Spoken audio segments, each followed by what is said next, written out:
Departamento de Física de la Universidad de Antofagasta. Es presidente del claustro y director del programa doctorado en Física, en Mención Física Matemática. Su línea de investigación, Física de Alta Energía y Gravitación. Es oriundo de Venezuela. Y el título de esta charla dice la teoría de Orava para gravedad cuántica.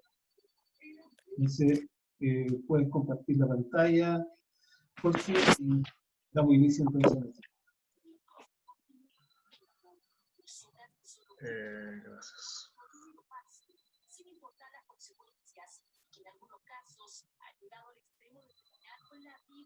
¿Ya? ¿Se ve? ¿Se ve bien, Jorge? Ok. Sí. Bueno, comienzo. Comienza nomás, señor. Sí. Bueno, muchas gracias a todo el grupo tan relevante, tan novedoso, tan grande, de las 3 universidades por la invitación o la oportunidad de hablar aquí.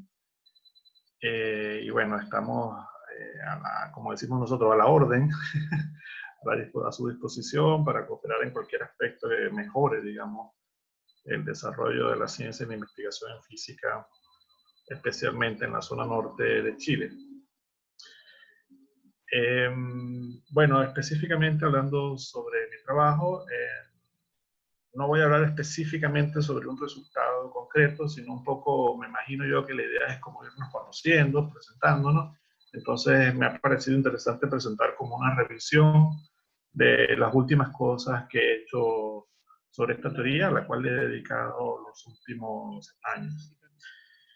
He querido presentar la charla para un poco un público un tanto diverso, así que bueno, trataré o haré un esfuerzo para desarrollar algunos conceptos que en algunos casos pueden parecer básicos.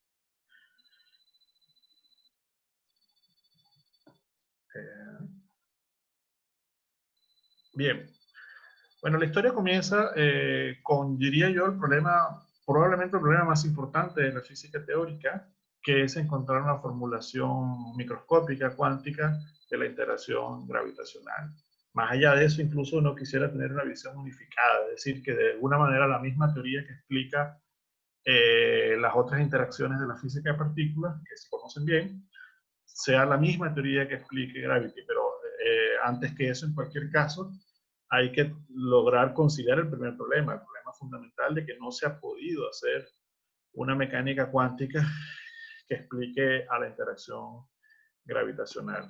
La cosa es compleja porque, bueno, la gravitación, así como la postuló Einstein, como la visualizó, no es en realidad, termina ni siquiera siendo una fuerza, no es ni siquiera una fuerza, es la curvatura del espacio-tiempo. Entonces, bueno, a su vez en mecánica cuántica tú necesitas un tiempo claramente definido para tener un hamiltoniano, un operador de evolución y todo este asunto. Eso que genera toda una serie de conflictos conceptuales que se han atacado a lo largo de la historia de diferentes maneras. Yo no voy a hablar de eso aquí, sino más bien yo voy a hablar de un approach que es como intermedio, todo lo que está pensado por teoría ahora va para eso, que es el approach perturbativo, en el cual uno asume parte de que tiene un background que es Minkowski, que por cierto es solución de la teoría, y bueno, las pequeñas perturbaciones de ese background Minkowski se comportan como un UFT, como una teoría de campo, más o menos estándar, sobre Minkowski. Y entonces, por lo menos en ese esquema perturbativo, uno puede avanzar bastante sin caer en preguntas tan profundas como el propio significado del tiempo y cosas así, que en cualquier caso se pueden hacer, por cierto, si a alguien se le ocurre una teoría brava, también, en principio, uno pudiera hacer otros esquemas de cuantización no perturbativa, pero en principio la teoría fue diseñada para este enfoque. Sin embargo, regresando a la relatividad general, las cosas no son tan simples porque aún así, me imagino que lo sabrá mucha gente, en el esquema perturbativo surge el problema de que no es una teoría renormalizable. Eso significa que básicamente, digamos, la diferencia entre tener una teoría de campo normalizable o no, es qué control tengo yo sobre las diferentes divergencias que aparecen en el cálculo de amplitudes. Es decir, si la aparición de divergencias se detiene en algún momento en el sentido de que yo regularizo un número minimal de diagramas y a partir de ahí puedo garantizar que todos los diagramas ya me van a salir finitos, por contratérminos que introdujo en la teoría es renormalizable. Claro, pero ese requerimiento de introducir contratérminos parte del hecho de que yo no voy a generar divergencias de un orden en los términos superior al que ya tenía o diferente. Eso no ocurre así en relatividad general, cosa que por cierto se puede predecir por conteo de potencia, porque relatividad general tiene una única constante de acoplo y por razones de dimensionalidad se sabe, pero bueno, a mí realmente no me gusta enfocarlo así, a mí me gusta pensar en que alguien hizo ese cálculo y efectivamente, por ejemplo, aquí tengo afirmado que si te vas a 2 loops, partiendo de la Lagrangiana de Einstein-Hilbert, te aparece bajo regularización dimensional una divergencia que va como el tensor de Riemann al cubo y no hay manera de hacer cero eso y de regularizar eso con un contratérmino porque estás partiendo de la acción de Einstein-Hilbert. En realidad eso se sabía de antes, hay un cálculo digamos, había cálculos en loops en relatividad general de los propios Toffel-Bellman, pero es curioso porque a ellos les dio lo contrario. A ellos a un loop les dio que la teoría es finita, ¿no? Aparecen divergencias y luego si uno acopla a campos de materia, pero bueno, también es curioso eso, pasas de un extremo al otro. En el caso de un loop es completamente finita, pero basta que subas a 2 loops en la teoría pura y ya aparece este tipo de divergencias. Por cierto que últimamente, no lo tengo aquí anotado las referencias, pero las puedo averiguar si les interesa. Últimamente esto se ha seguido porque, digamos, en los últimos años se han generado algoritmos computacionales para calcular higher loops, 5 loops, ese tipo de cosas, en teorías de campo, y como esto sigue siendo una teoría de campo, bueno, se la han aplicado recientemente a relatividad general y ocurre lo mismo, digamos, que aparecen divergencias incontrolables. Sin embargo, un estudio curioso, que es bastante viejo, por cierto, bastante viejo, es un indicativo de que, ojo, pudiera tener este problema de la renormalización, pudiera ser en principio un problema de un mal punto de inicio, de un lagrangiano desnudo incorrecto. Desde los años 70, con este trabajo de Stelly en particular, se conoce que si uno parte de un lagrangiano que contiene cuadrados en la curvatura, resulta que ese sí es renormalizable. Las divergencias que te aparecen son regularizables mediante contratérminos. Bien, eso es una buena noticia por una parte, pero por otra parte la mala noticia es que, digamos, el alta nivel de curvatura, que es alta derivada, que tienen estas teorías, activa más modos de propagación a los que ya tenía la relatividad general. Activa 5 más 5, ¿no? El problema no es tanto eso, porque uno en principio pudiera vivir con esos modos adicionales argumentando que, bueno, en cualquier caso son cuestiones de la teoría cuántica. El problema es que aparece inconsistencia física porque uno de los modos tensoriales aparece como fantasma, y fantasma significa, para decirlo en concreto, que este propagador de ellos sale negativo, el propagador relativo. No hay manera de quitarse ese negativo de encima. Esto es una consistencia, y la consistencia se manifiesta en que, bueno, digamos, aunque esto está calculado para teoría de campo, ¿no? Es el campo, el propagador le sale así, en realidad uno sabe que detrás de los propagadores hay polos asociados a partículas, y lo que está ocurriendo esencialmente como una cuenta somera, no muy profunda, es, uno puede ver que lo que está ocurriendo es que la norma asociada a las partículas que son polos de ese propagador tiene norma negativa. Y eso es una inconsistencia fundamental de la mecánica cuántica porque, digamos, la especie de metaestado que está detrás de todo lo que está ocurriendo en la teoría, no voy a poder normalizarlo físicamente como se requiere. Entonces, bueno, surge esa mala noticia y es lo que simplemente se dice la teoría no es unitaria. Entonces, poniendo todas las cosas juntas, ¿qué es lo que está ocurriendo? Está ocurriendo como un conflicto entre 3 ideas. Dos ideas o dos conceptos que tienen que ver con la consistencia cuántica, que es tener una teoría unitaria y renormalizable, pero con un defecto del fantasma que en realidad surgió por usar, o puede ser visto que surgió por usar una teoría con simetría de Lorentz. Por supuesto, todo físico sabe, bueno, pero eso es una cosa fundamental. Sí, es una cosa fundamental, pero empírica. Es fundamental porque los experimentos me dicen bastante fuerte que la simetría de Lorentz es la simetría física de los observadores inerciales y en ella se basa la relatividad general por el principio de equivalencia. Sin embargo, no es una condición de consistencia teórica. Con esto quiero decir que yo en principio puedo formular una teoría con una simetría distinta y sigue siendo una teoría consistente. Otra cosa es que vaya a reproducir la fenomenología que uno quiere o no. ¿De acuerdo? ¿Por qué tiene que ver la simetría de Lorentz con la aparición de los fantasmas? Por un problema de derivadas temporales. Eso de hecho se sabe ya en mecánica clásica. Ya hay indicios de que hay problemas. Tú coges una teoría con mecánica clásica, de mecánica clásica, perdón, con altas derivadas temporales, más de 2, y vas a tener problemas con la definición del problema de los valores iniciales. Puede estar no bien definido. A nivel cuántico, de alguna manera se reproduce eso con este tipo de problemas, porque tú cuantizas ondas esencialmente, se reproduce con estos problemas de pérdida de la unitariedad de los modos que pudieran rastrearse a la teoría clásica a negativos de la energía cinética y cosas por el estilo. Orava, tal vez pensando en estas cosas, hace la siguiente proposición, que de alguna manera se tenía experiencia de ella en teorías que se usan en materia condensada. Por favor, no me pregunten exactamente por qué, porque no soy de esa área, pero por lo menos puedo decir que esto es un campo escalar, que en principio los dos términos tienen pinta de formar una combinación relativista, siempre que yo diga c es la velocidad de luz, pero que deformo con altas derivadas solamente espaciales. Esta es la expresión estrictamente espacial. Por lo tanto, obviamente, mientras z no sea 1, o de hecho así, no sea, así sea 1, porque ya este es distinto de este término es no relativista. Bueno, se desconoce, porque esto se ha trabajado desde bastante antiguo, que este tipo de modelos conducen a propagadores que tienen esta forma, lo cual es intuible por la forma de Lagrangiano, y obviamente para altas energías, altos valores de integración en momentum, este propagador se comporta muy bien en el sentido de que va fuertemente a cero siempre que z sea un número, z se espera que sea un número positivo mayor que 1. Mientras que también se puede argumentar que a baja energía ocurre lo contrario. Este término es despreciable y la teoría tiene tendencia a recuperar su comportamiento relativista porque se imponen estos dos términos. Orava propone, ¿por qué no hacer lo mismo en gravitación, en el enfoque de teoría de campo? Claro, el precio a pagar inevitablemente va a ser romper la simetría de Lorentz, porque esto de entrada es no relativista.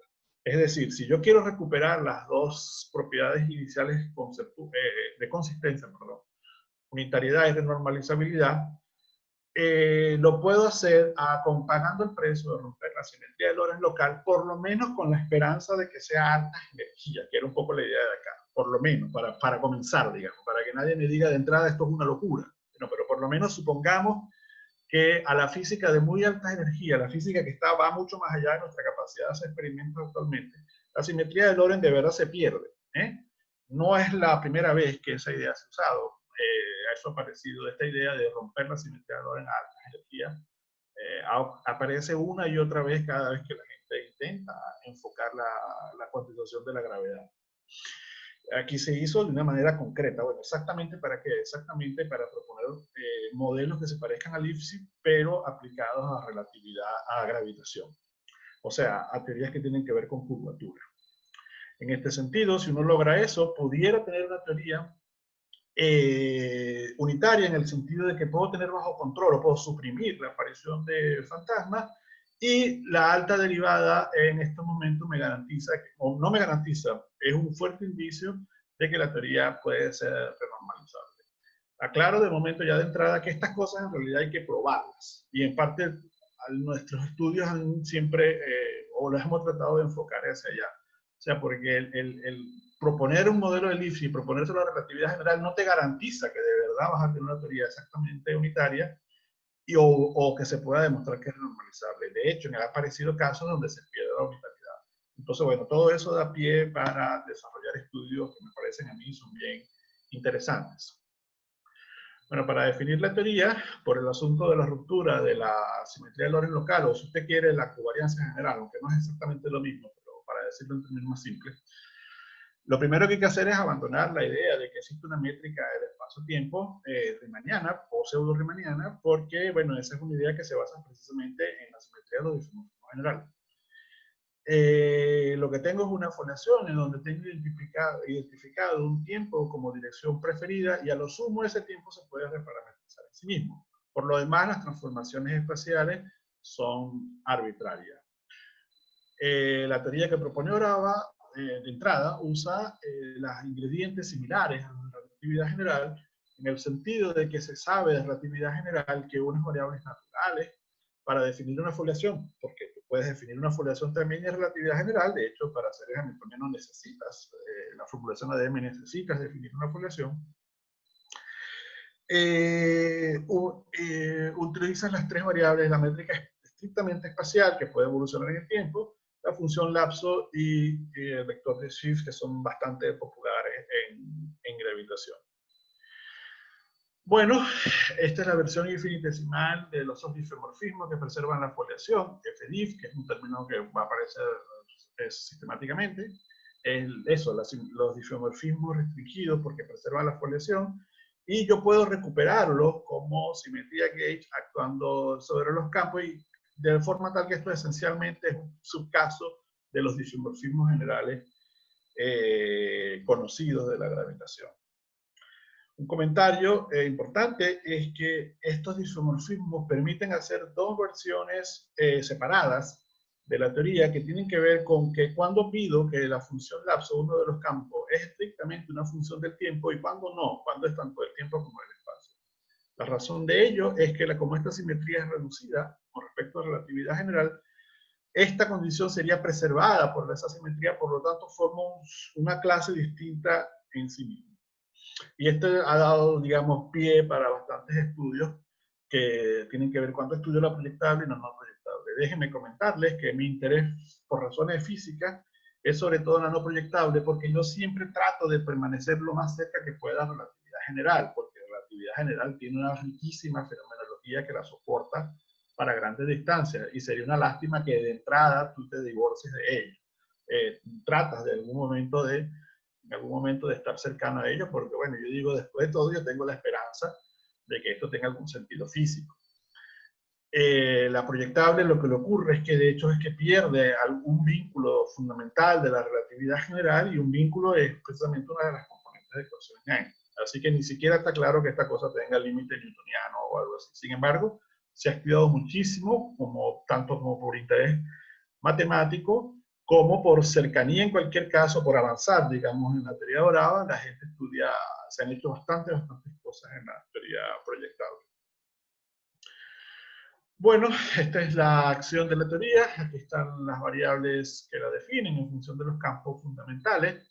El punto fundamental, si usted recuerda lo que acabo de decir hace unos minutos del modelo de Lipschitz, es que yo introduzco una cosa que voy a llamar el potencial, ¿no? Porque tiene esta forma bien agradable de separar derivadas temporales de espaciales, donde el potencial puedo incluir el escalar más general posible hasta el orden de derivadas que a mí, orden de derivadas espaciales, que lo voy a parametrizar por la z, que a mí me interese. Por conteo de potencia, por una razón de ver por, digamos, divergencia superficial, se sabe, eso lo probó el profesor Brava, que si ese orden coincide con las dimensiones espaciales, por lo menos la teoría es renormalizable bajo conteo de potencia, digamos, el criterio de las divergencias superficiales.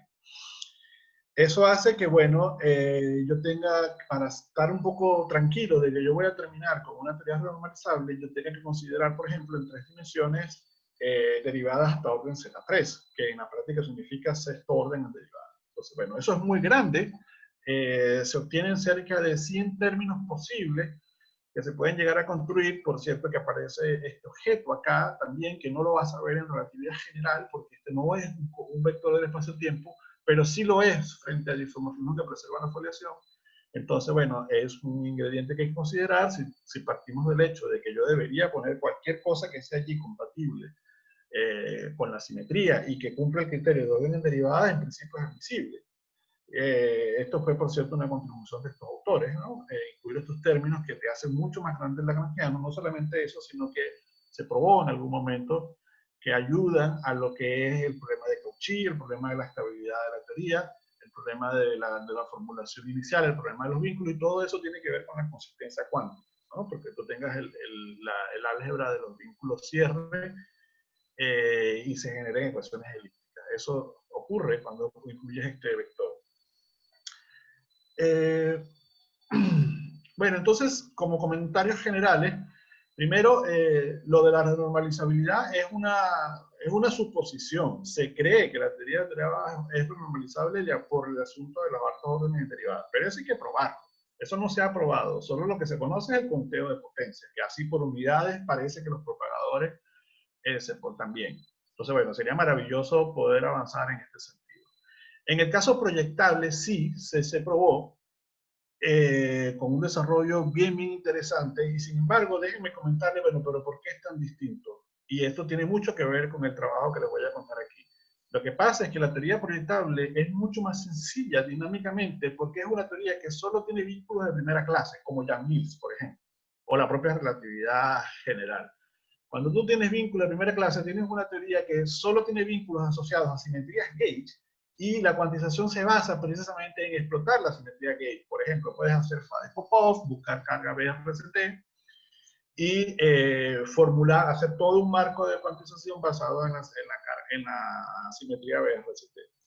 Sin embargo, el no proyectable, que es el que realmente más interesaría, tiene una diferencia importante con relatividad general, que es una teoría con vínculo de segunda clase. Curiosamente, mucha gente no se había fijado en esto. Nosotros tratamos de hacer énfasis en eso siempre, que ojo, que no se vayan de una a pensar en cuantización de la teoría, porque el mismo Dirac ya sabía, ya decía que cuando tú tienes una teoría con vínculo de segunda clase y esto no está resuelto, y eso es lo que ocurre, porque tú no tienes esperanza de dar la solución general de estos vínculos, tú tienes que ser muy cuidadoso con la forma en cómo cuantiza la teoría. Por ejemplo, deberías utilizar sus corchetes, los corchetes de Dirac, o un poco más moderno se pueden usar cosas que voy a mencionar más adelante que tienen que ver con redefinir la medida de la paz íntegra. Pero en cualquier caso, ese es como el primer paso. O sea, esta teoría, yo diría que está su cuantización como en un nivel definitor. Cuando todavía me estoy preguntando cómo cuantizo la teoría, cuál es el espacio de fase, cómo formulo la medida de la paz íntegra. Y voy a mostrar algunas contribuciones que tenemos en ese sentido. Bien, lo primero es, bueno, de caracterizar esos vínculos. La teoría, en general, y lo mejor para mí es irse a la formulación canónica, aunque para muchísima gente es muy popular trabajar en el lagrangiano, pero insisto, ojo, que tú tienes vínculos de segunda clase, tienes que saber qué hacer con ellos, y cuando tú revisas lo que se conoce como vínculos de segunda clase, todo está hecho en el formalismo canónico. Entonces, más vale que nos vayamos pronto a formular el espacio de fase y el hamiltoniano de esta teoría e identifiquemos los vínculos mediante el procedimiento de Dirac. Hay un vínculo fijo que siempre va a estar porque, al igual que en relatividad general, este es el generador de los... Bueno, habría que sumarle una parte aquí asociada a vínculos de segunda clase, pero ya esencialmente este es el generador de los difeomorfismos puramente espaciales, y esa simetría está presente en las dos, tanto en relatividad general como en Orava. Por lo tanto, él queda igualito, y de nuevo el multiplicador de Lagrange que lo acompaña es de nuevo la función shift, exactamente igual que en relatividad general. Lo nuevo es esta parte, bueno, aparte de que puede haber un H0, pero esencialmente el punto crucial es la presencia de vínculos de segunda clase. Déjenme comentarles que si bien yo puse aquí una parte distinta de cero de hamiltoniano, funciona lo mismo de relatividad general, de que tú puedes escribir esto como una suma de constraints en el bool más términos de borde. Básicamente no lo mostré en las láminas, pero al interesado se lo puedo mostrar, es muy sencillo. Eso es importante conceptualmente porque después de todo, que el hamiltoniano del bulto sea cero, te indica que tienes un generador de reparametrizaciones puramente temporales. Y eso efectivamente es lo que ocurre, al igual que en relatividad general. Curiosamente aparecen términos de bordes distintos a la relatividad general, lo cual es interesante porque, bueno, hay cosas por escudriñar.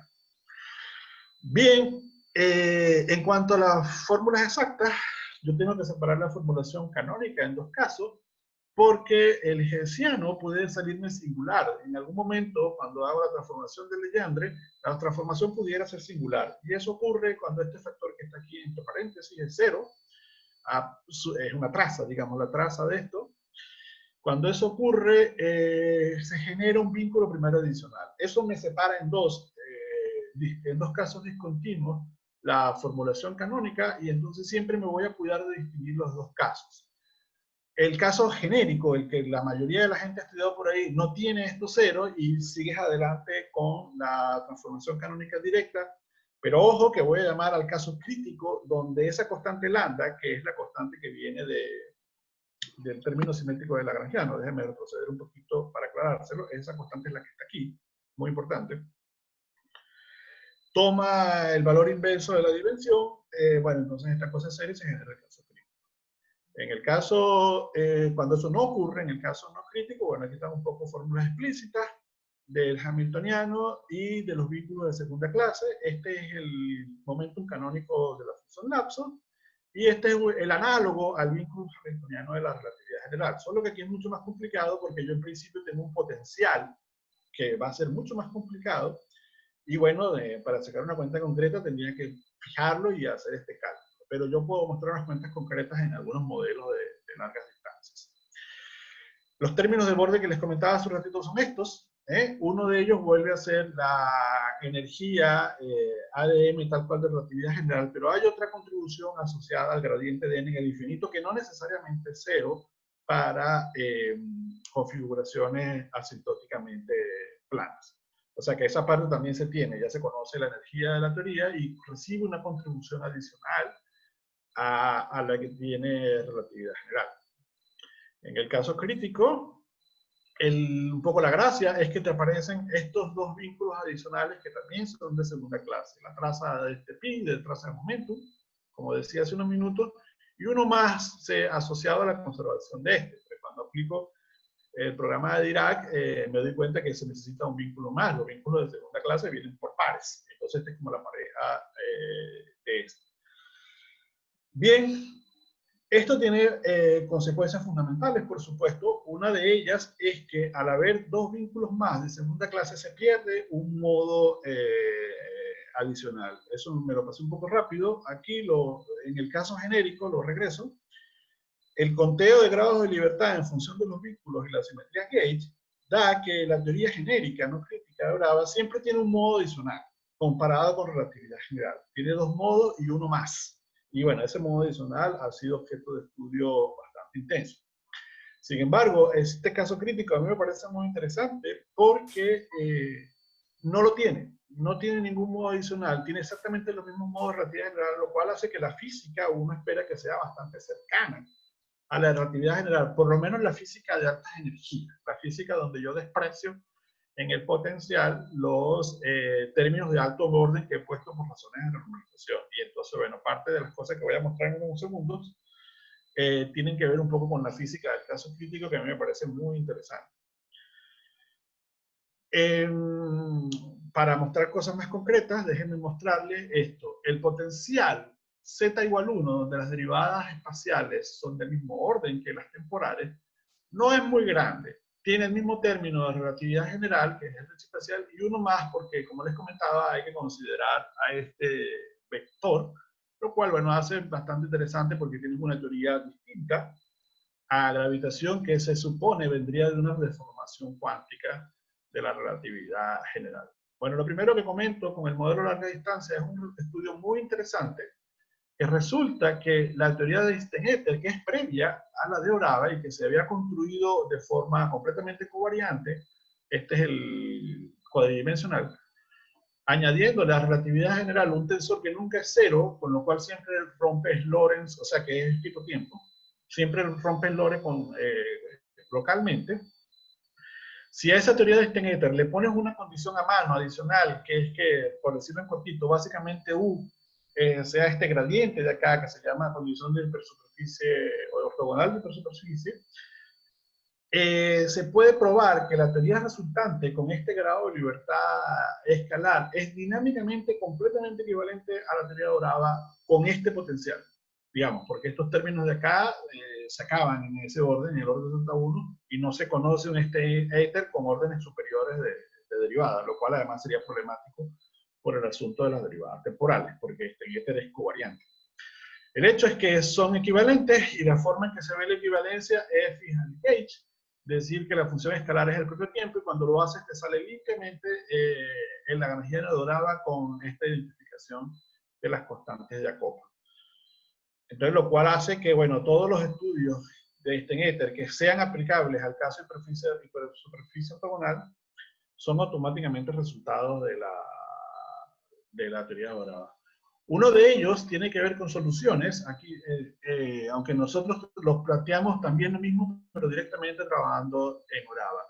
Si usted se pregunta, bueno, ¿qué se sabe acerca de soluciones puras de la teoría de Orava? Las soluciones que mejor se conocen, estáticas, de vacía y esféricamente simétricas, terminan siendo wormholes, soluciones que tienen un mínimo en la parte radial y que se vienen achicando y de repente se vuelven a agrandar. Eso es lo que uno llama wormhole.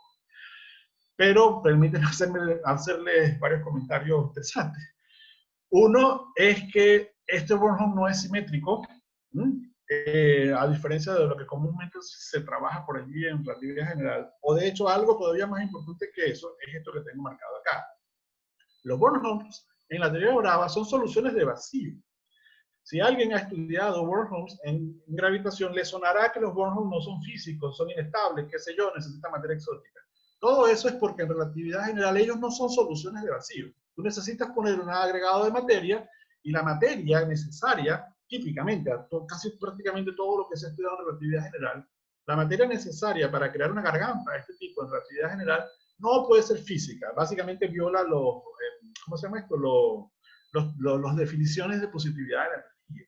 No puede ser física en ese sentido. En Orava nada de esa discusión aplica, insisto en esto, porque a veces me he topado con gente como que discute siempre lo mismo, y no, en Orava no aplica nada de esto porque estas son soluciones de vacío. La teoría por sí sola te garantiza que la solución existe, así que por ahí no hay ningún problema. Eso sí, no solamente que las dos salen asimétricas, sino que una de ellas no puede ser completamente física porque tiene una singularidad desnuda, de hecho, en el infinito. Entonces, bueno, esto hay que resolverlo de alguna manera.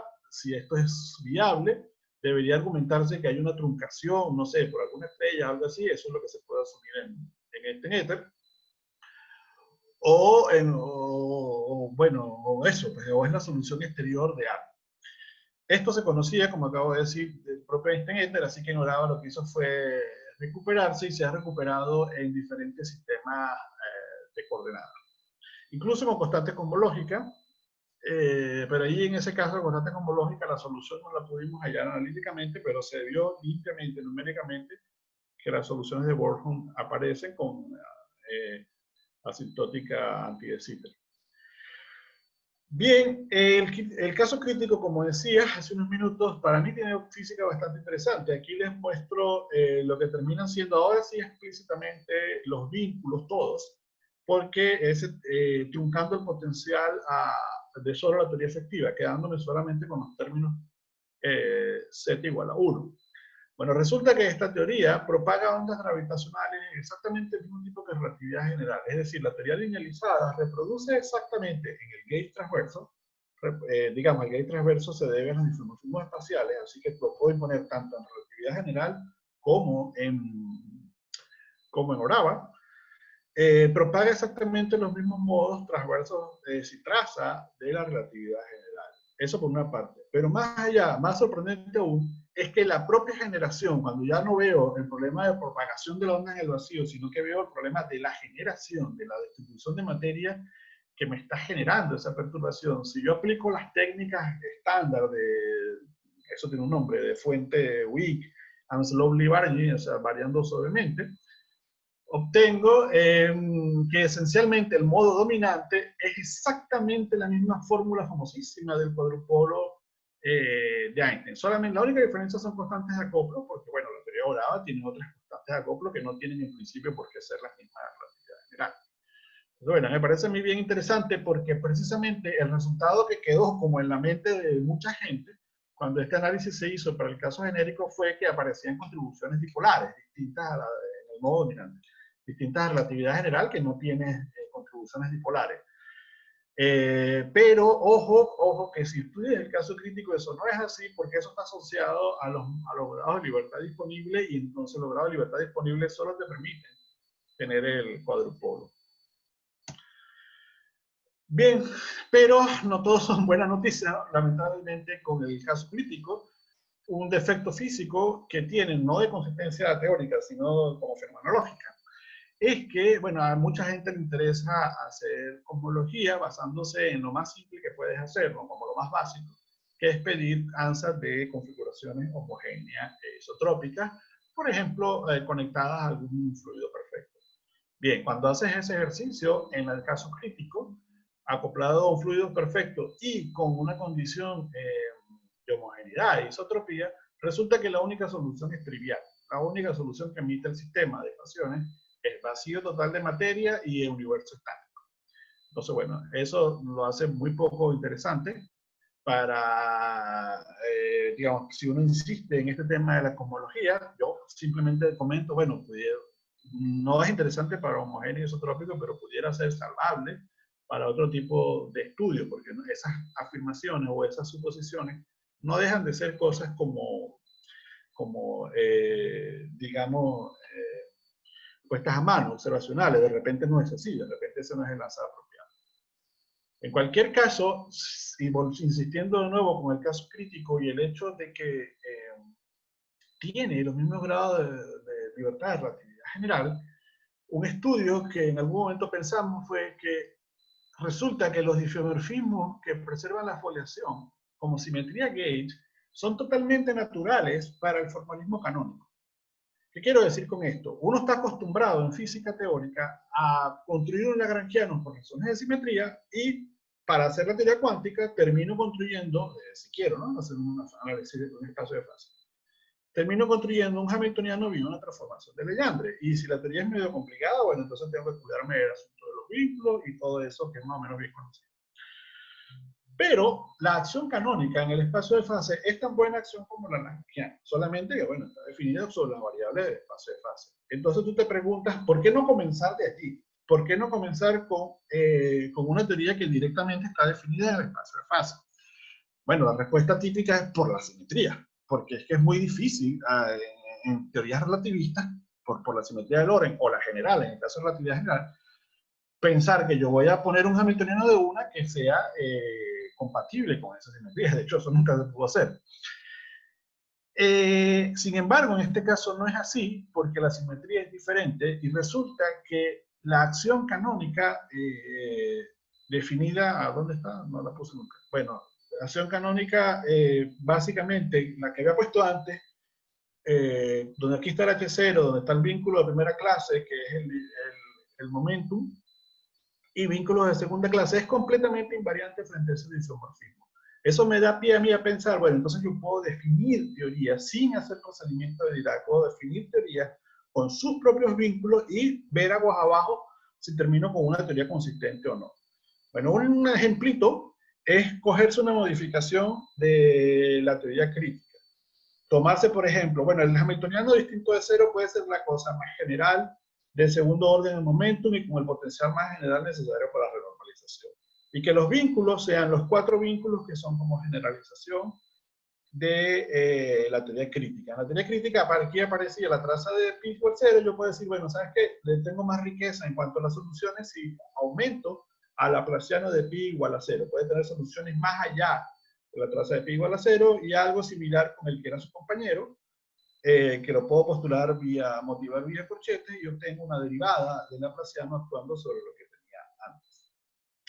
Bueno, curiosamente, cuando hago eso, esto es un modelo, digamos, cualquiera le puede decir, pudiste haber definido otra cosa. Sí, por supuesto, estoy como jugando con cosas que me parecen interesantes.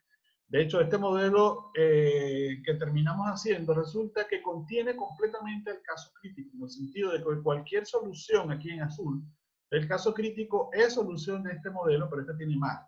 Por otra parte, buena parte de la física que son las condiciones asintóticamente planas, son exactamente iguales para las dos. No hay solución asintóticamente plana de este nuevo modelo que no sea a su vez solución del caso crítico. La única diferencia entre las dos teorías son soluciones no asintóticamente planas, que por cierto pueden ser las de cosmología.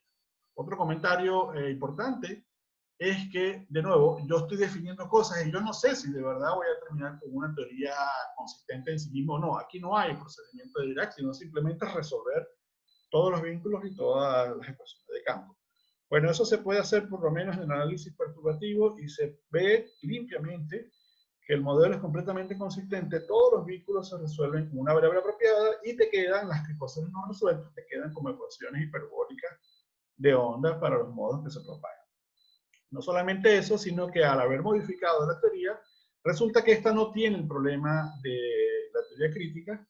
Esta sí genera soluciones homogéneas isotrópicas dinámicas, con alguna fuente admisible y con universos que evolucionan. De hecho, se generan exactamente las mismas ecuaciones de Freeman, solo que con constantes de acoplo diferentes.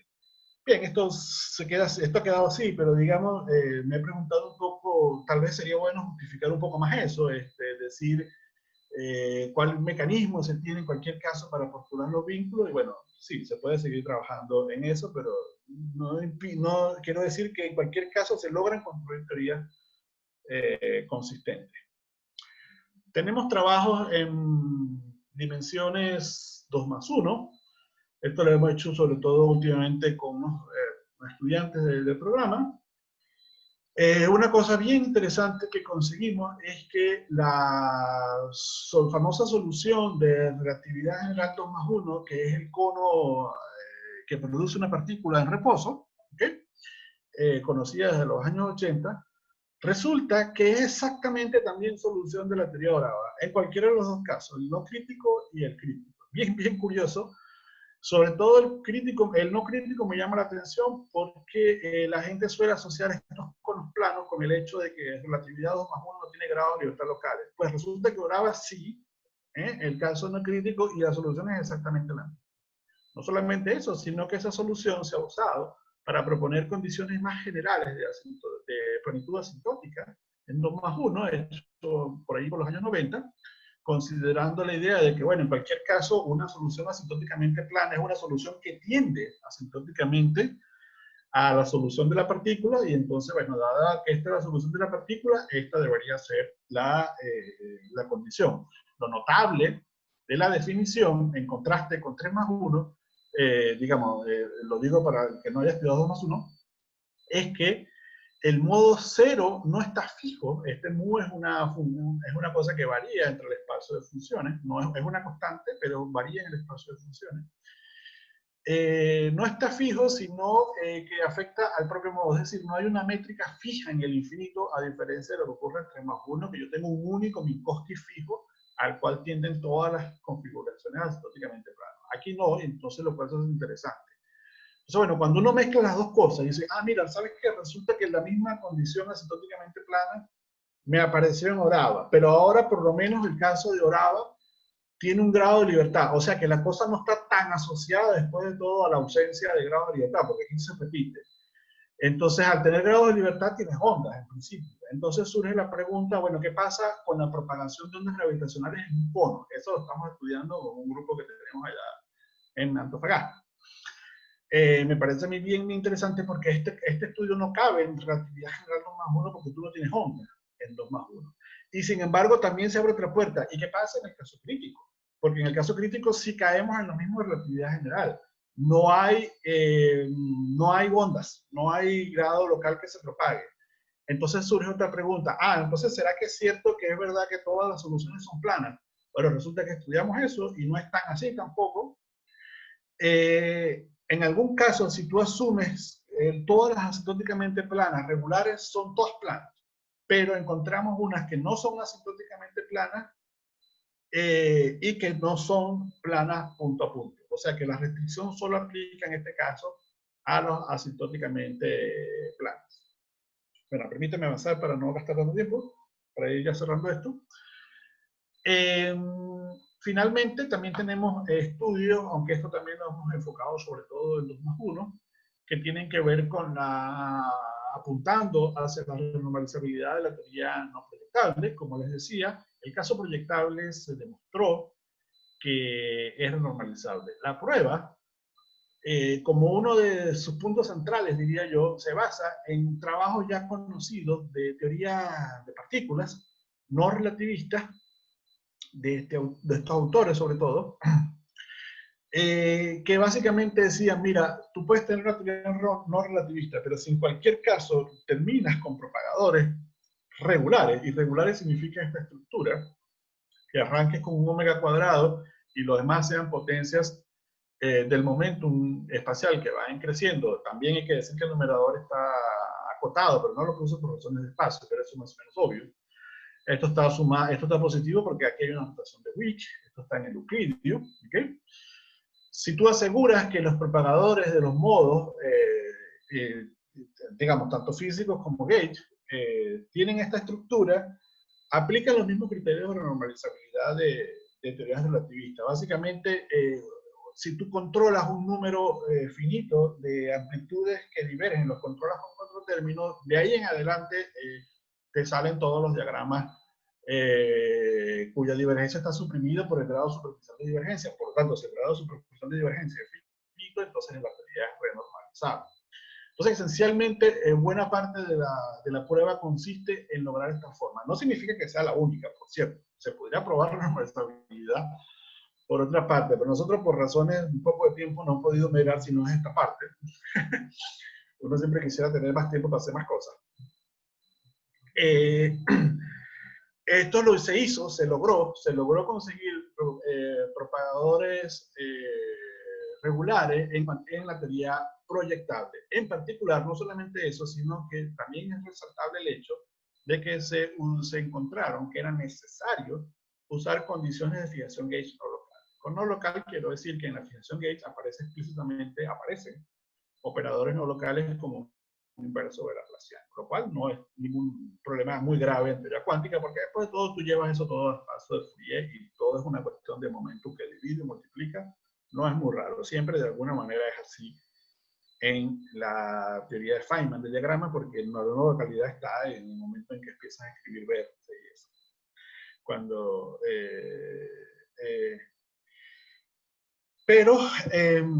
déjenme comentarles, como decía desde un principio, que esa cuantización se basa fuertemente, tal vez sin que mucha gente lo haya notado, en que esa es una teoría que tiene solo vínculos de primera clase. Por lo tanto, es una teoría estrictamente gauge, no tiene vínculos de segunda clase. De hecho, esta gente ni siquiera, estas personas que hicieron este trabajo ni siquiera hablan de vínculos, ellos hicieron el trabajo en el formalismo lagrangiano. Eso es correcto porque tú tienes garantizado que la cuantización del formalismo lagrangiano es equivalente al hamiltoniano por la ausencia precisamente de vínculos de segunda clase, porque es una teoría puramente gauge. Entonces, bueno, ellos pueden plantear una fijación gauge vía el mecanismo de Faddeev-Popov y extenderlo de su forma más general al formalismo BRCT, donde te aparecen los fantasmas y todos los términos te aparecen asociados por la simetría BRST. Entonces, cuando hicieron esto, efectivamente encontraron que todos los propagadores le salían regulares y básicamente el resto es hacer un análisis que tiene que ver con el crecimiento de los vértices y todo este asunto de la diagramática de Feynman, y se prueba finalmente que la teoría es renormalizable en esta referencia de acá. En la misma idea, en la misma referencia, ellos ya comentaban que le estaba dando problemas el caso no proyectable. Claro, los problemas son precisamente es que eso es una teoría con vínculos de segunda clase. Nosotros exploramos esa posibilidad diciendo, bueno, pero partamos desde el principio asumiendo lo correcto, que tenemos vínculos de segunda clase y usemos la tecnología que se conozca para enfocar la cuantización de una teoría con vínculos de segunda clase. La tecnología probablemente más eficaz es usar la fase integral con las medidas apropiadas, que es el trabajo que hizo Seljanovich en algún momento. Estos son los vínculos de segunda clase y si tú tienes en cuenta este factor en la medida, bueno, estás cuantizando, aparte de imponer los vínculos, estás cuantizando correctamente. Solo que tienes que tener cuidado que no puedes hacer Faddeev-Popov con los vínculos de segunda clase porque ellos no tienen asociado simetría gauge. Ese es el error. ¿Okay? Bueno, en cualquier caso, nosotros no hicimos eso, no cometimos eso, sino que simplemente nos concentramos en el sector de vínculos de segunda clase, calculamos la medida. Por cierto que el cálculo fue hecho en 2+1 por razones de simplicidad, porque les he dicho que el potencial de Orava es bien complicado, el lagrangiano. Sin embargo, por la cantidad de términos que tiene, si tú reduces la dimensión, se reduce enormemente el potencial y en el caso no crítico sigues teniendo un grado de libertad. Por lo tanto, sigue teniendo sentido pensar que hay un propagador físico, o sea, que puedo hacer diagramática de Feynman estándar. porque tengo un grado de libertad local y bueno, hay diagramática, hay propagadores y todo ese asunto. Bueno, entonces efectivamente este es el potencial en 2+1. Este es el más general, por cierto, se conocía de este trabajo. Evaluamos la medida y una simplificación importante que ayuda mucho es que resulta que la medida no lleva raíz cuadrada, con lo cual exactamente puedo elevar la medida lagrangiano usando fantasmas, solo que estos fantasmas no son los famosos fantasmas de Foucault, sino que estos son otra cosa, son fantasmas asociados al sector de segunda clase. Lo cual le ayuda mucho porque cualquiera pensaría que era demasiado difícil calcular esa medida, pero no tanto después de todo por el asunto de esta gran simplificación que hay acá. Y además, por supuesto, del hecho de que yo estoy trabajando en 2+1. Bueno, ya para ir finalizando, permítanme mostrarle que esta es la fase integral perturbativa que termina dando, incluyendo la medida, este es el sector de la medida, en la teoría cuadrática. Aquí he puesto el vínculo de segunda clase y por supuesto se preguntarán, bueno, al final, ¿qué pasó con los propagadores? Bueno, aquí está. Por lo menos los propagadores del sector de vínculo de la segunda clase. Algunos salieron regulares, este es el modo precisamente que uno espera que sea físico, el modo que se propaga, los demás son como variables adicionales.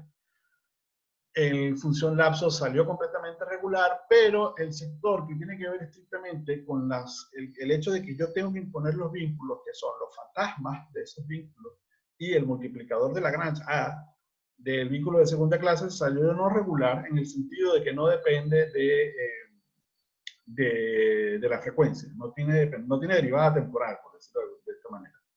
Entonces, bueno, esto quedó así, digamos, si bien planteamos...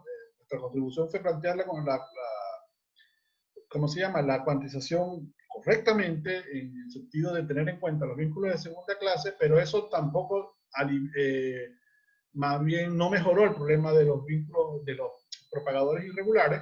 Lo que hizo fue precisarlo, decirte, mira, en realidad no está en este sector como pensaban otros, sino que está en el sector de los fantasmas. Bueno, en realidad este cálculo fue hecho en... Ya voy a terminar. Fíjate un gauge, porque en cualquier caso hay vínculos de segunda clase, pero también hay una simetría de gauge. Tú tienes los difromorfismos que preservan la foliación. Y eso hay que fijarlo, igual que como en relatividad general. El gauge que se usó por simplicidad fue el transverso. Y bueno, no se usó los famosos gauges no locales que usaron estos autores en esta teoría. Entonces surge esa pregunta, bueno, ¿por qué no plantear la cuantización utilizando estos gauges a ver si la cosa mejora? Bien, en eso estamos ahorita, pero es que esos gauges, al ser no canónicos, requieren extensiones del espacio de fase que, bueno, ha dado pie para que hagamos una investigación un poco más grande que tiene que ver, bueno, todavía puedo hacer una cuantización aún más general en la parte integral si utilizo las técnicas del espacio de fase extendido, típicamente conocidas como BFB y formalismos generales, y en eso estamos un poquito dedicándole el tiempo a los estudiantes a estudiar esos temas ahora, combinándolo con el hecho de que esto es una teoría, repito, con vínculos de segunda clase, y no hay mucho, muy poco hay sobre la combinación de las dos cosas, cuantización total extendida con vínculos de segunda clase. Y bueno, esto es todo. Muchas gracias por haberme oído. Quedo abierto a lo que me quisieran comentar o preguntar. Aquellos que tengan preguntas, por favor, bueno, encendamos las cámaras, los micrófonos, y está abierto para que puedan preguntar.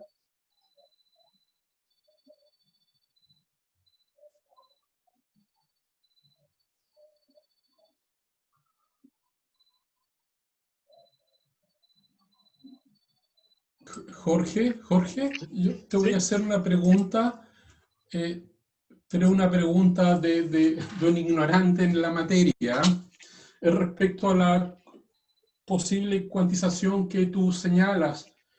Y si al cuantizar se genera spin, y si es así, si fuese así, me imagino que sería spin entero para el equivalente de las ondas gravitacionales, ¿no?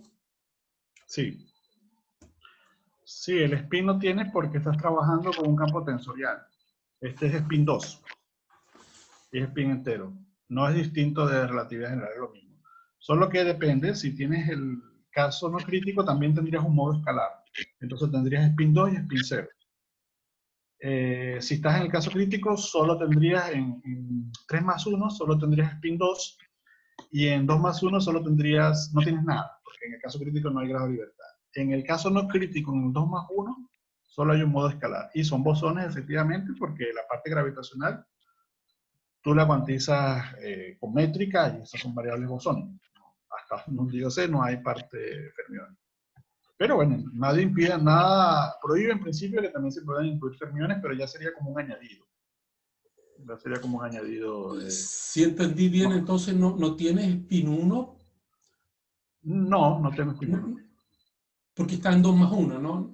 Es decir, no, porque la variable métrica, a ver, o sea, depende de las variables que llames. Si es la parte estrictamente física o no. La parte estrictamente física, en 3 más 1, no. Y eso ocurre también en relatividad general. Porque la parte estrictamente física es tensorial, no tiene excitación vectorial.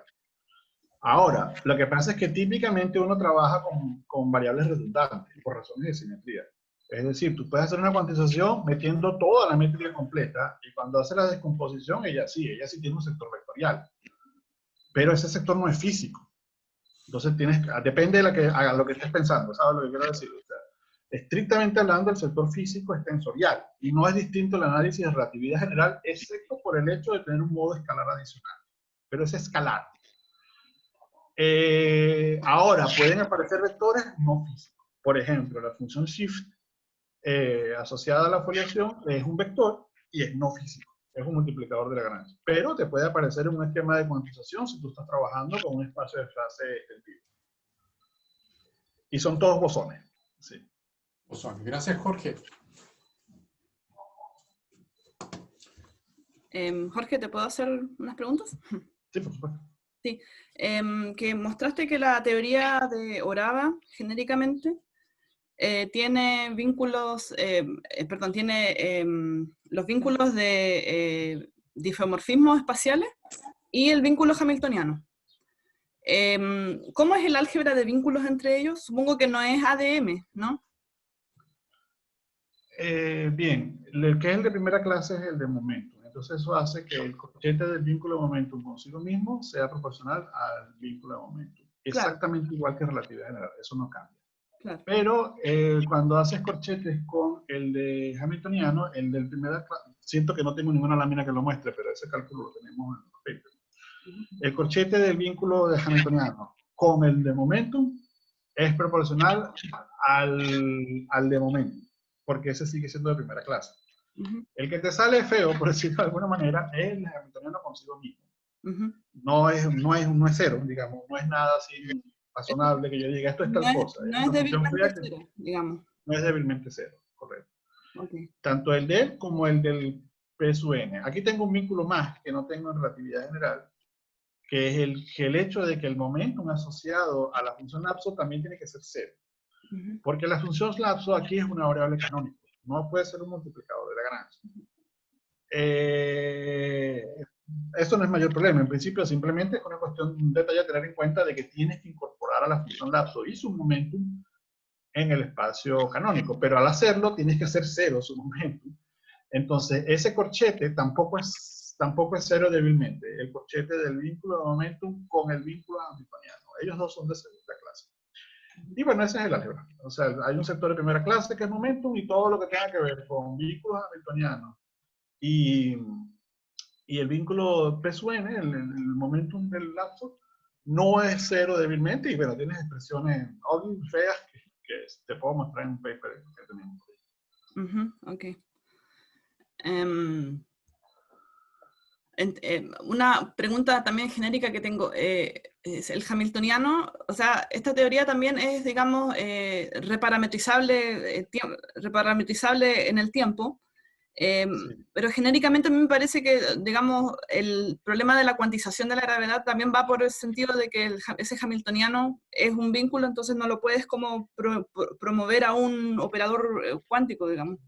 En ese sentido, ¿cómo es el tema de la cuantización genéricamente en Orava? No, pero es que este es un enfoque de teoría de campo. Cuando yo lo hago perturbativo, ese problema no es tan grave. Ah, Eso más bien es un enfoque purista, cuando yo estoy cuantizando todo, incluyendo el background.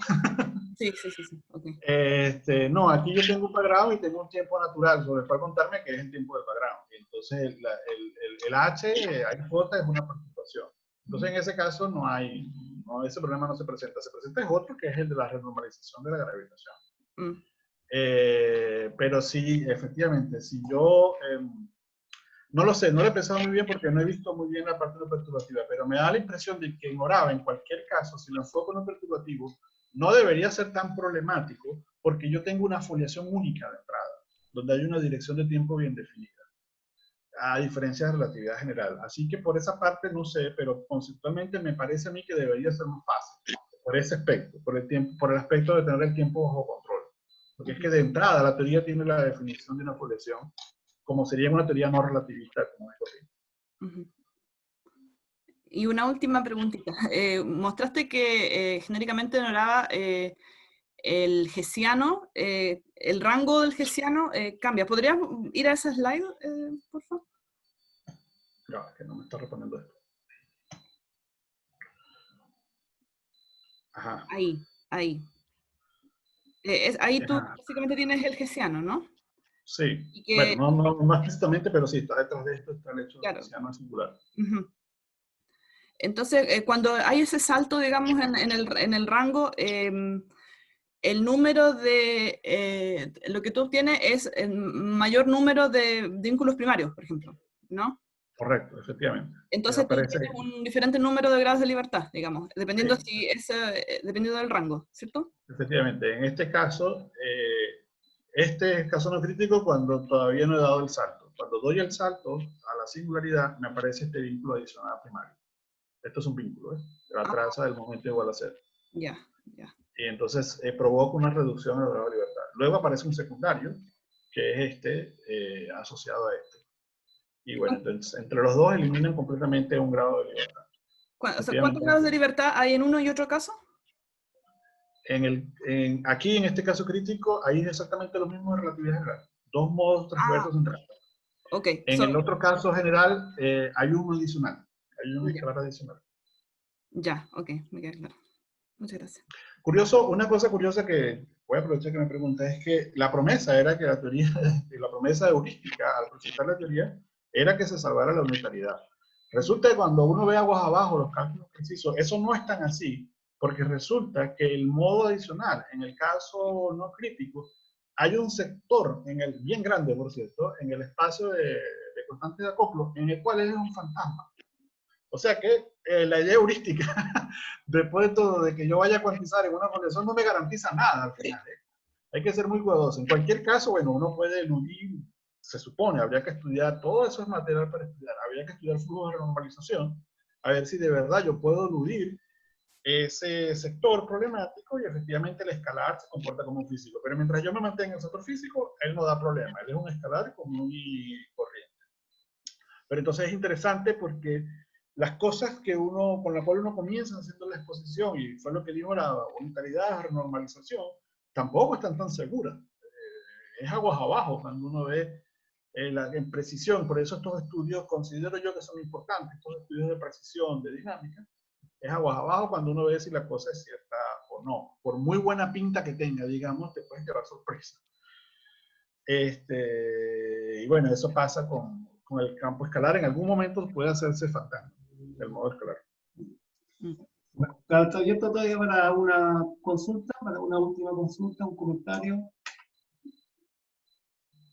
Si no tenemos consulta, solamente podemos decir que con mucho agrado agradecer, ¿no es cierto?, a Jorge por habernos acompañado hoy día y decirle también que está cordialmente invitado a nuestras actividades que realizamos los días viernes. Te va a llegar como corresponde, ¿no es cierto?, el link para que te puedas conectar con nosotros y participar de nuestro de nuestras charlas, de nuestros seminarios. Muchas gracias, Jorge. Y bueno, podemos pasar a la... Suéltanos la... ¿Puedo hacer una consultita? ¿Una última? Sí, por supuesto. Sí, Jorge, sí. en una slide mencionaste que habían soluciones de ondas gravitacionales. Ahí. También hay ondas gravitacionales no lineales. Sí, claro, claro, por supuesto.